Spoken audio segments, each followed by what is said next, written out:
ಈ ಕಾರ್ಯಕ್ರಮದಲ್ಲಿ ಭಾಗವಹಿಸಿ ಇದನ್ನ ಸಾಕ್ಷೀಕರಿಸಬೇಕು ಅಂತೇಳಿ ಬಂದಂತ ವಿ ಕೃಷ್ಣಪ್ಪನವರ ಕುಟುಂಬದಿಂದ ಬಂದಂತ ಎಲ್ಲ ಆ ಕುಟುಂಬದ ಸದಸ್ಯರುಗಳೇ ಮತ್ತು ಮಾಧ್ಯಮದ ಸ್ನೇಹಿತರೆ, ಆಗಲೇ ಮಾತನಾಡ್ತಕ್ಕಂಥ ಸಂದರ್ಭದಲ್ಲಿ ಜಯಸಿಂಹ ಅವರು ಮತ್ತು ಕಾಡೇನಹಳ್ಳಿ ನಾಗರಾಜ್ ಸಾಹೇಬ್ರು ಇಬ್ಬರು ಹೇಳ್ತಾ ಇದ್ರು, ಇಡೀ ಎರಡೂ ಜಿಲ್ಲೆಯಲ್ಲಿ ಒಕ್ಕೂಟದ ಒಂದು ಉಪ ಕಚೇರಿ ಈ ಒಂದು ಮಟ್ಟದಲ್ಲಿ ದೊಡ್ಡದಾಗಿ ಅಥವಾ ಒಂದು ವರ್ಣರಂಜಿತವಾಗಿ ಯಾವುದೂ ಇಲ್ಲ ಅಂತ. ನನ್ನ ಅಭಿಪ್ರಾಯದಲ್ಲಿ ಎರಡೂ ಜಿಲ್ಲೆಯಲ್ಲ, ಬಹುಶಃ ಇಡೀ ರಾಜ್ಯದಲ್ಲಿ ಒಂದು ಉಪ ಕಚೇರಿ, ಒಂದು ತಾಲೂಕಿಗೆ ಸೇರ್ತಕ್ಕಂಥ ಕಚೇರಿ ಇಷ್ಟೊಂದು ಸುಂದರವಾಗಿ ಎಲ್ಲೂ ಮೂಡ್ ಬಂದಿರಕ್ಕೆ ಸಾಧ್ಯನೇ ಇಲ್ಲ. ಇದು ಬಹುಶಃ ನಮ್ಮ ಜಯಸಿಂಹ ಕೃಷ್ಣಪ್ಪನವರ ಒಂದು ಕನಸು ಅಂತ ಏನು ಹೇಳ್ತಿದ್ರು. ಅವ್ರನ್ನ ನೋಡಿದ್ರೆ ಅವರು ಒಂದು ವರ್ಣರಂಜಿತ ವ್ಯಕ್ತಿನೇ, ನೋಡಿದ್ರೆ ಈಗಲೂ ಕೂಡ ಒಳ್ಳೆ ಹ್ಯಾಂಡ್ಸಮ್ ಹೀರೋ ಇದ್ದಂಗಿದ್ದಾರೆ. ನಾವು ಯಾವಾಗೂ ನಾವು ರೇಗಿಸ್ತಾ ಇರ್ತೀವಿ, ನಂಜೇಗೌಡಣ್ಣ, ನಾವು ನಮ್ಮ ಹೆಸರನ್ನೆಲ್ಲ. ಇಷ್ಟು ವಯಸ್ಸಾದರೂ ಕೂಡ ಇವತ್ತು ನೀವು ಯುವಕರಾಗಿ ಒಬ್ಬ ಹೀರೋ ತರ ಇರ್ತೀರಿ ಅಂದ್ರೆ ಅವರ ಆಲೋಚನೆ ಕೂಡ ಹಂಗೆ ಇರ್ತದೆ ಅನ್ನೋದಕ್ಕೆ ಈ ಕಟ್ಟಡನೇ ಇವತ್ತು ಸಾಕ್ಷಿ ಅಂತೇಳಿ ಈ ಸಂದರ್ಭದಲ್ಲಿ ನಾನು ಹೇಳಲಿಕ್ಕೆ ಬಯಸ್ತೇನೆ. ಮತ್ತು ಇವತ್ತು ವಿ ಕೃಷ್ಣಪ್ಪನವ್ರ ಬಗ್ಗೆ ನಾವೆಲ್ಲ ಕೂಡ ಬಹಳ ಸಣ್ಣ ಹುಡುಗರು, ಬಹುಶಃ ಅವರು 1980ರಲ್ಲಿ ತೀರ್ಕೊಂಡ್ರು ಅಂತ ಕಾಣ್ತೀವಿ. 80ರಲ್ಲಿ ಅಂದ್ರೆ ನಾವು ಈ ಒಂದು 8-9 ವರ್ಷ ಹುಡುಗರು. ಅವ್ರ ಬಗ್ಗೆ ನಾವು ಹತ್ತಿರದಿಂದ ನೋಡದೇ ಇದ್ರು ಕೂಡ ಅವ್ರ ಬಗ್ಗೆ ಸಾಕಷ್ಟು ವಿಚಾರವನ್ನು ತಿಳಿದುಕೊಂಡಿದ್ದೇವೆ. ಸ್ವಾತಂತ್ರ್ಯ ಹೋರಾಟದಲ್ಲಿ ಅತ್ಯಂತ ಸಕ್ರಿಯವಾಗಿ ಭಾಗವಹಿಸಿ ಅತಿ ಸಣ್ಣ ವಯಸ್ಸಿಗೆ ಕೋಲಾರ, ಚಿಕ್ಕಬಳ್ಳಾಪುರ, ತುಮಕೂರು ಮತ್ತು ಅವತ್ತು ಹೊಸಕೋಟೆ ಲೋಕಸಭಾ ಕ್ಷೇತ್ರಗಳಿಂದ ಲೋಕಸಭೆಯನ್ನ ಪ್ರತಿನಿಧಿಸಿ ಜವಾಹರಲಾಲ್ ನೆಹರೂರವರ ಸಂಪುಟದಲ್ಲಿ ಸಚಿವರಾಗಿ ಕೆಲಸ ಮಾಡಿ ತದನಂತರ ರಾಜ್ಯ ರಾಜಕಾರಣಕ್ಕೆ ಬಂದ ಮೇಲೆ SR ಕಂಠಿ ಅವರು ಮತ್ತು ನಿಜಲಿಂಗಪ್ಪನವರ ಕ್ಯಾಬಿನೆಟ್ನಲ್ಲಿ ಲಾ ಮತ್ತು ಪಾರ್ಲಿಮೆಂಟರಿ ಅಫೇರ್ಸ್ ಮಿನಿಸ್ಟರ್ ಆಗಿ, ಲೇಬರ್ ಮಿನಿಸ್ಟರ್ ಆಗಿ, ಕಂದಾಯ ಸಚಿವರಾಗಿ, ಫುಡ್ ಅಂಡ್ ಸಿವಿಲ್ ಸಪ್ಲೈಸ್ ಸಚಿವರಾಗಿ ಇಡೀ ರಾಜ್ಯದ ರಾಜಕಾರಣದಲ್ಲಿ ಅತ್ಯಂತ ಎತ್ತರದ ವ್ಯಕ್ತಿತ್ವವನ್ನು ಬೆಳೆಸಿಕೊಂಡು ಅವರದೇ ಆದಂತ ವ್ಯಕ್ತಿತ್ವವನ್ನು ಬೆಳೆಸಿಕೊಂಡು ರಾಜ್ಯ ಮಟ್ಟದ ದೊಡ್ಡ ನಾಯಕರಾಗಿ ಬೆಳೆದಿದ್ರು. ಬಹುಶಃ KC ರೆಡ್ಡಿ ಅವರ ನಂತರ ವಿ ಕೃಷ್ಣಪ್ಪನವರಿಗೆ ಭಗವಂತ ಇನ್ನಷ್ಟು ಆಯುಷನ್ನು ಕೊಟ್ಟಿದ್ರೆ ಮುಖ್ಯಮಂತ್ರಿ ಆಗ್ತಕ್ಕಂಥ ಅವಕಾಶ ಕೂಡ ಇತ್ತು ಅಂತ ಬಹಳ ಜನ ಹೇಳ್ತಾ ಇದ್ರು. ಬಹಳ ಸಣ್ಣ ವಯಸ್ಸಿಗೆ ಕೂಡ ಅವರು ತೀರ್ಕೊಂಡ್ರು ಕೂಡ. ಇವತ್ತು ಅವರ ಸುಪುತ್ರರಾಗಿ ಇವತ್ತು ಜಯಸಿಂಹ ಕೃಷ್ಣಪ್ಪನವರು ಇರ್ಬೋದು ಮತ್ತು ಅಶೋಕ್ ಕೃಷ್ಣಪ್ಪನವರು ಇರ್ಬೋದು.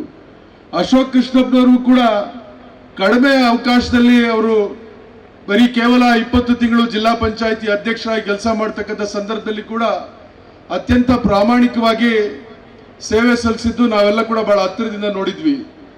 ಇವತ್ತು ಜಯಸಿಂಹ ಕೃಷ್ಣಪ್ಪನವರು ಕೂಡ ಸತತವಾಗಿ ಇಲ್ಲಿ ಎಷ್ಟು 32-36 ವರ್ಷಗಳಿಂದ ಗೆದ್ದು ಬಂದಿದ್ದಾರೆ ಅಂದ್ರೆ ಅದೇನು ಒಂದ್ ಸಾರಿ ಗೆಲ್ಲೋದು ಬಹಳ ಸುಲಭ. 2ನೇ ಸಾರಿ 3ನೇ ಸಾರಿ ಇಲ್ಲ 7 ಸಾರಿ ಗೆದ್ದಿದ್ದಾರೆ ಅಂದ್ರೆ ಈ ತಾಲೂಕಿನ, ಎರಡೂ ತಾಲೂಕಿನ ಜನರ, ರೈತರ ಪ್ರೀತಿಯ ವಿಶ್ವಾಸವನ್ನು ಗಳಿಸಿದ್ರಿಂದ ಮಾತ್ರ ಸಾಧ್ಯ ಆಗಿದೆ ಅಂದ್ರೆ ಬೇರೆ ಏನೂ ಇಲ್ಲ ಅಂತ ನಾನು ಈ ಸಂದರ್ಭದಲ್ಲಿ ಹೇಳಲಿಕ್ಕೆ ಬಯಸ್ತೇನೆ. ಇವತ್ತು ಅವರ ಸುಪುತ್ರರಾಗಿ ಒಂದು ಉತ್ತಮವಾದಂಥ ನನ್ನ ರೈತಾಪಿ ಜನ ನನ್ನ ಮೇಲೆ ವಿಶ್ವಾಸ ಇಟ್ಟು ಇಷ್ಟು ದೀರ್ಘಾವಧಿ ನನ್ನನ್ನು ಚುನಾಯಿಸಿ ಕಳಿಸಿದ್ದಾರೆ. ಅವರ ಪ್ರತಿನಿಧಿಯಾಗಿ ಏನಾದರೂ ಒಂದು ನಾನು ಉಳಿಸಿ ಹೋಗ್ಬೇಕು ಇಲ್ಲಿ ಅಂತೇಳಿ ಇವತ್ತು ಒಂದು ಉತ್ತಮವಾದಂಥ ಕಟ್ಟಡವನ್ನ ಈ ಎರಡೂ ತಾಲೂಕಿನ ಸೇವೆಗೆ ಇವತ್ತು ಲೋಕಾರ್ಪಣೆ ಮಾಡಿದ್ದಾರೆ. ಹಂಗಾಗಿ ಎರಡೂ ತಾಲೂಕಿನ ರೈತರ ಪರವಾಗಿ, ವಿಶೇಷವಾಗಿ ಹಾಲು ಉತ್ಪಾದಕರ ಪರವಾಗಿ ಅವರಿಗೆ ಹೃದಯಪೂರ್ವಕವಾದಂತಹ ಕೃತಜ್ಞತೆಗಳನ್ನ ನಾನು ಕೂಡ ಈ ಸಂದರ್ಭದಲ್ಲಿ ಸಲ್ಲಿಸಲಿಕ್ಕೆ ಬಯಸ್ತೇನೆ. ಮತ್ತೊಂದು ಇನ್ನೊಂದು ವಿಚಾರ, ಹಾಲು ಒಕ್ಕೂಟದಲ್ಲಿ ಅದಕ್ಕೆ ಹೇಳೋದು ಗುಣಕ್ಕೆ ಮತ್ಸರ ಇರಬಾರ್ದು ಅಂತ ಹೇಳ್ತಾರೆ. ಅಥವಾ ಒಳ್ಳೆಯದನ್ನ ನಾವು ಮೆಚ್ಕೋಬೇಕು, ಹೇಳಬೇಕು ಕೂಡ. ನಾನಿವತ್ತು ಕಾಡೇನಹಳ್ಳಿ ನಾಗರಾಜಣ್ಣವ್ರನ್ನ ನಾನು ನಿಜವಾಗ್ಲೂ ಕೂಡ ಅಭಿನಂದಿಸ್ತೇನೆ. ಯಾಕಂದ್ರೆ ಅವರು ಬಹಳ ನೇರವಾಗಿ ಹೇಳಿದ್ರು. ನಾನು ನೇರವಾಗಿ ಹೇಳಿದ್ರು ಕೂಡ ಯಾವುದೇ ಮುಜುಗರ ಇಲ್ಲ ಅಂತ ಕೂಡ ಹೇಳಿದ್ರು.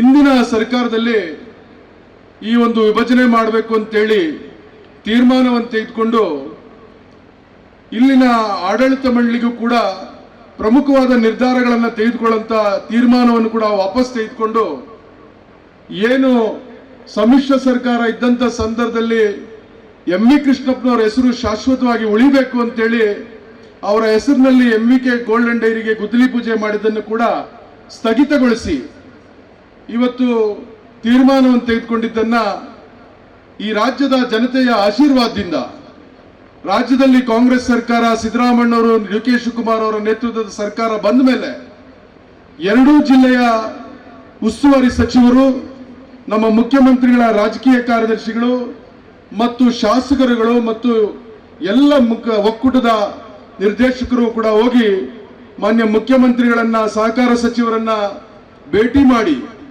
ಈ ರೀತಿಯ ಯೋಜನೆಗಳಿಗೆ ಕುಂಠಿತ ಆಗಿದೆ. ಇವತ್ತು ಎರಡೂ ಜಿಲ್ಲೆಯ ರೈತರು ಇವತ್ತು ಹೈನುಗಾರಿಕೋದ್ಯಮದಲ್ಲಿ ಅವಲಂಬಿತರಾಗಿದ್ದಾರೆ. ಇವತ್ತು ರಾಜ್ಯದಲ್ಲಿ 2ನೇ ಅತಿ ಹೆಚ್ಚು ಹಾಲು ಉತ್ಪಾದನೆ ಮಾಡತಕ್ಕಂಥ ಜಿಲ್ಲೆ ನಾವಿದ್ದೇವೆ. ಇವತ್ತು ಎಷ್ಟೇ ಬರಗಾಲ ಇದ್ರೂ ಕೂಡ, ರೈತ ಎಷ್ಟೇ ಸಂಕಷ್ಟ ಎದುರಿಸಿದ್ರು ಕೂಡ ಸಾವಿರಾರು ಅಡಿ ಆಳಕ್ಕೋಗಿ ಬೋರ್ವೆಲ್ನ ನೀರು ತೆಗೆದು ವ್ಯವಸಾಯವನ್ನ ಮಾಡ್ತಕ್ಕಂಥ ಸಂದರ್ಭದಲ್ಲಿ ಇಡೀ ರಾಜ್ಯಕ್ಕೆ, ದೇಶಕ್ಕೆ ತರಕಾರಿಯನ್ನು ಕೊಡ್ತಕ್ಕಂಥವ್ರು ನಾವು, ರೇಷ್ಮೆಯನ್ನ ಕೊಡ್ತಕ್ಕಂಥವ್ರು ನಾವು, ಹಾಲು ಉತ್ಪಾದನೆಯಲ್ಲಿ ಕೂಡ ನಾವು ಮುಂಚೂಣಿಯಲ್ಲಿದ್ದೇವೆ. ಈ ಯೋಜನೆಗಳೆಲ್ಲ ನಿಂತು ಹೋಗಿದ್ದಾವೆ ಅಂತ ಹೇಳಿದಾಗ ಮಾನ್ಯ ಮುಖ್ಯಮಂತ್ರಿಗಳು ಮತ್ತು ಸಹಕಾರ ಸಚಿವರು ಇಬ್ಬರು, ಜಿಲ್ಲೆಯ ಉಸ್ತುವಾರಿ ಸಚಿವರು ಅತ್ಯಂತ ಗಂಭೀರವಾಗಿ ಈ ವಿಚಾರವನ್ನು ತೆಗೆದುಕೊಂಡು KMF ನ ಅಧಿಕಾರಿಗಳನ್ನ ಮತ್ತು ಅಧ್ಯಕ್ಷರನ್ನ ಕರೆಸಿ ಯಾವ್ಯಾವ ಯೋಜನೆಗಳು ಬಾಕಿ ಇದ್ದಾವೆ ಆ ಎಲ್ಲ ಯೋಜನೆಗಳಿಗೆ ಅನುಮೋದನೆಯನ್ನು ಕೊಡಿಸಿ ಇವತ್ತು MVK ಗೋಲ್ಡನ್ ಡೈರಿಯ ಕೆಲಸ ಕೂಡ ಪ್ರಾರಂಭ ಆಗಿದೆ. ಅದೇ ರೀತಿ ಒಳಲಿ ಗ್ರಾಮದ, ಅದು ಕೂಡ ಬಂಗಾರಪೇಟೆ ವಿಧಾನಸಭಾ ಕ್ಷೇತ್ರಕ್ಕೆ ಬರ್ತದೆ, ಒಳಲಿ ಗ್ರಾಮದಲ್ಲಿ ಸೋಲಾರ್ ಘಟಕ ಕೂಡ ಇವತ್ತು ಪ್ರಾರಂಭ ಆಗಿದೆ. ಮತ್ತೆ ಚಿಂತಾಮಣಿಯಲ್ಲಿ ಐಸ್ ಕ್ರೀಮ್ ಘಟಕ ಕೂಡ ಪ್ರಾರಂಭ ಆಗಿದೆ ಅಂತಂದ್ರೆ ನಾವು ನಮ್ಮ ಮುಖ್ಯಮಂತ್ರಿಗಳಿಗೆ ಮತ್ತು ಸರ್ಕಾರಕ್ಕೆ ಈ ಸಂದರ್ಭದಲ್ಲಿ ಕೃತಜ್ಞತೆಗಳನ್ನು ಕೂಡ ಸಲ್ಲಿಸಬೇಕಾಗ್ತದೆ. ಇವತ್ತು ರೈತ ಬಹಳ ಕಷ್ಟಪಟ್ಟು ವ್ಯವಸಾಯ ಮಾಡ್ತಾನೆ. ಅದರ ಉಪಕಸವಾಗಿ ಏನು ಹೈನು ಉದ್ಯಮವನ್ನ ವಿಶೇಷವಾಗಿ ನಮ್ಮ ಅವಿಭಾಜ್ಯ ಜಿಲ್ಲೆಯಲ್ಲಿ ಹೆಚ್ಚು ತೊಡಗಿಸ್ಕೊಂಡಿದ್ದೇವೆ. ಈ ರೈತರಿಗೆ ಪ್ರೋತ್ಸಾಹ ಮಾಡಬೇಕು ಅಂತೇಳಿ ಬಹುಶಃ ಸಿದ್ದರಾಮಯ್ಯನವರು ಹಿಂದೆ ಕೂಡ ಮುಖ್ಯಮಂತ್ರಿ ಇದ್ದಾಗ ಪ್ರೋತ್ಸಾಹಧನ ಕೊಡ್ತಕ್ಕಂಥ ತೀರ್ಮಾನವನ್ನು ಯಡಿಯೂರಪ್ಪನವರು 2 ರೂಪಾಯಿ ಮಾಡಿದ್ರು, ಸಿದ್ದರಾಮಯ್ಯನವರು ಅದನ್ನ 5 ರೂಪಾಯಿ ಮಾಡಿದ್ರು. ಆದ್ರೆ ಇವತ್ತು ಇಂದಿನ ಸರ್ಕಾರ ಪ್ರೋತ್ಸಾಹಧನ ಕೊಡ್ತಕ್ಕಂಥದ್ದನ್ನ ಬಾಕಿ ಉಳಿಸೋಗಿದ್ರಿಂದ ಆ ಬಾಕಿ ಇದ್ದದನ್ನ ಕೊಟ್ಟು ಇವತ್ತು ಮತ್ತೆ ಕೊಡ್ತಕ್ಕಂಥದ್ದು ಕೂಡ ಬಾಕಿ ಇದಾವೆ. ಅದನ್ನು ಕೂಡ ನಡೆದಂತ ಸಭೆಯಲ್ಲಿ ಮಾನ್ಯ ಸಹಕಾರ ಸಚಿವರನ್ನ ಕೂಡ ಚಿಂತಾಮಣಿ ಕ್ಷೇತ್ರದ ಶಾಸಕರು ಮತ್ತು ಉನ್ನತ ಶಿಕ್ಷಣ ಸಚಿವರಾದಂತಹ ಸುಧಾಕರ್ ಅವರು ಮತ್ತು ನಂಜೇಗೌಡರು ಅವರನ್ನ ಒತ್ತಾಯ ಮಾಡ್ತಿದ್ರು. ಪ್ರೋತ್ಸಾಹಧನ ಬಹಳ ಬಾಕಿ ಉಳಿದೋಗಿದೆ, ರೈತರೆಲ್ಲ ಕೂಡ ನಮ್ಮನ್ನು ಬಂದು ಇವತ್ತು ಕೇಳ್ತಿದ್ದಾರೆ, ಒತ್ತಾಯ ಮಾಡ್ತಿದ್ದಾರೆ. ಇದು ನಮ್ಮ ಸರ್ಕಾರಕ್ಕೂ ಕೂಡ ಬಹಳ ಕೆಟ್ಟ ಹೆಸರು ಬರ್ತದೆ, ಅದು ಆದಷ್ಟು ಬೇಗ ಬಿಡುಗಡೆ ಮಾಡಿಸ್ಬೇಕು ಅಂತ ಹೇಳಿದ್ರು.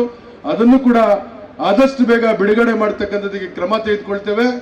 ಒಂದಂತೂ ಸತ್ಯ, ಇವತ್ತು ಕೋಲಾರ ಚಿಕ್ಕಬಳ್ಳಾಪುರ ಹಾಲು ಒಕ್ಕೂಟ ಒಂದು ಯಾವುದೇ ಒಕ್ಕೂಟ ಇಡೀ ದೇಶದಲ್ಲಿ ಬಹುಶಃ ಸೋಲಾರ್ ಅನ್ನ ಉತ್ಪಾದನೆ ಮಾಡ್ತಕ್ಕಂಥ ಯೋಜನೆಯನ್ನು ರೂಪಿಸಿರೋದಕ್ಕೆ ಸಾಧ್ಯ ಇಲ್ಲ. ಅದು ಇಡೀ ದೇಶದಲ್ಲಿ ಮೊದಲನೇ ಒಕ್ಕೂಟ ಕೋಲಾರ ಚಿಕ್ಕಬಳ್ಳಾಪುರ ಹಾಲು ಒಕ್ಕೂಟ.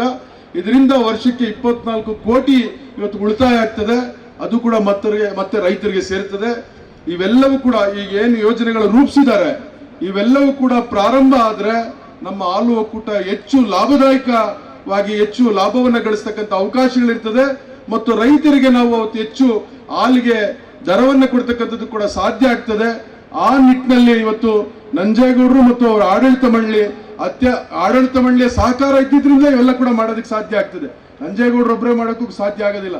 ನಂಜೇಗೌಡರಿಗೆ ಆಡಳಿತ ಮಂಡಳಿಯಲ್ಲಿದ್ದಂತ ಎಲ್ಲ ನಿರ್ದೇಶಕರು ಮತ್ತು ಇಲ್ಲಿರ್ತಕ್ಕಂಥ ಎಲ್ಲ ಅಧಿಕಾರಿ ವರ್ಗದವರ ಸಹಕಾರದಿಂದ ಇವತ್ತು ಇವೆಲ್ಲ ಕೂಡ ಮಾಡಕ್ ಸಾಧ್ಯ ಆಗಿದೆ. ನಂಜೇಗೌಡರ ಹೆಸರು ಕೂಡ ಇವತ್ತು ಹಾಲು ಒಕ್ಕೂಟದ ಇತಿಹಾಸದಲ್ಲಿ ಶಾಶ್ವತವಾಗಿ ಉಳಿದೋಗ್ತದೆ. ಆ ನಿಟ್ಟಿನಲ್ಲಿ ಅವರು ಕೆಲಸ ಮಾಡಿದ್ದಾರೆ ಅಂತ ಹೇಳ್ತಾ ಮುಂದೆ ಬರ್ತಕ್ಕಂಥವ್ರಿಗೂ ಕೂಡ ಅವರು ದಾರಿ ಕೂಡ ತೋರಿಸಿ ಮಾರ್ಗದರ್ಶನ ಕೂಡ ಮಾಡಿ ಹೋಗಿದ್ದಾರೆ ಅಂತ ಹೇಳ್ತಾ ಇವತ್ತು